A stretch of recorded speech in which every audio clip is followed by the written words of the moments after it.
welcome back to my YouTube channel again. So guys, in this video we will see how to find Claude API key. So guys, if you find the Claude API key, so guys, it is very easy. First of all guys, you simply open the Google and you search the Claude console. Claude console. Okay.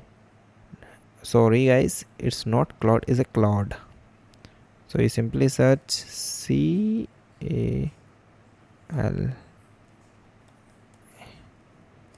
Claude console.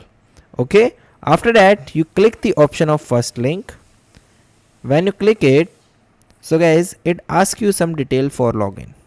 So I am already logged in and I am on the next step. Now it asks you who will use the Claude API. So I like individual.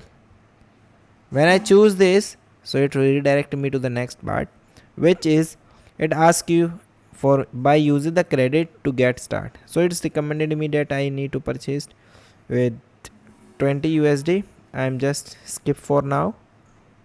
Okay, again skip for now. I think it is a paid. So guys, if you want to use the API key, so you need to pay some amount. So you just pay this amount and after that you get your API key. Okay. So guys, thank you and have a nice day, and guys subscribe our YouTube channel for the further informations. I hope this video is very helpful for you.